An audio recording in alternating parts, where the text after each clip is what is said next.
नमस्कार, सुप्रियाज किचनमध्ये तुमचं स्वागत आहे। आज आपण बनवत आहोत मटर पनीर। त्यासाठी मी इथे एक ग्लास पाणी घेऊन गरम केलेलं आहे आणि त्यामध्ये मटर घालून घ्यायचे आहे। तर मटर चांगले शिजवून घ्यायचे आहेत। आता ग्रेव्हीसाठी आपण इथे एक कांदा, एक टोमॅटो, आलं लसूण आणि मिरची आणि कोथिंबीर घेतली आहे। तर आता हे सर्व आपण चिरून घेणार आहोत। तर मी इथे आलं लसूण मिरची आणि कोथिंबीर चिरून घेतलेली आहे। आता आपण कांदा उभ्या स्लाइसमध्ये चिरून घेणार आहोत। कांदा चांगल्या उभ्या स्लाइसमध्ये कट करून घेतला की आपण नंतर आता टोमॅटो पण उभ्या स्लाइसमध्ये कट करून घ्यायचा आहे। इथे आपले टोमॅटोही उभ्या स्लाइसमध्ये कट झालेला आहे। तर पनीर हे आपण कट करून घेणार आहोत। इथे मी पनीर धुवून घेतला आहे आणि नंतर त्याला आपण कट करून घ्यायचा आहे। पनीर धुवून मी इथे चांगले चौकोनी आकारामध्ये कट करून घेतलेला आहे। तर आता एक कढई ठेवून घेऊ, त्यामध्ये 1 चमचा तेल घालून घेऊ आणि कांदा घालून घेऊया। आता कांदा थोडासा परतून घ्यायचा आहे आणि नंतर आता त्यामध्ये आपण चिरून घेतलेला आलं लसूण आणि मिरची आणि कोथिंबीर हेही त्यामध्ये घालून घेणार आहोत। आता हे चांगलं भाजून घ्यायचं आहे। त्यामध्ये चांगलं भाजलं की त्याचा सोनेरी कलर येऊपर्यंत आपण त्याला चांगलं तेलामध्ये परतणार आहोत। तर नंतर आता त्यामध्ये आपण टोमॅटो घालून घेणार आहोत। टोमॅटो पण आपण चांगलं परतून घेणार आहोत। टोमॅटो चांगलं मऊ होऊपर्यंत आपण परतणार आहोत।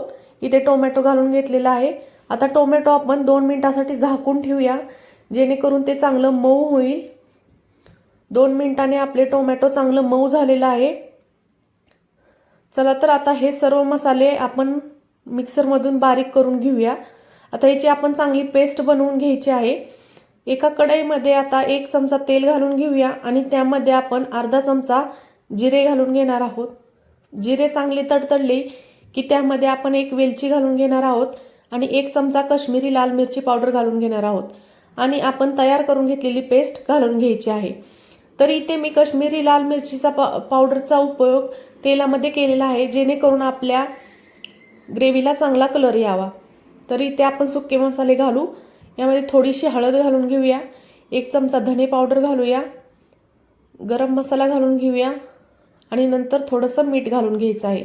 तर आता हे सर्व मसाले चांगले भाजून घ्यायचे आहेत। ते आता कढईला चिकटू नये म्हणून आपण त्यामध्ये थोडंसं दही घातलेलं आहे आणि आता आपण ग्रेव्ही झाकून ठेवूया।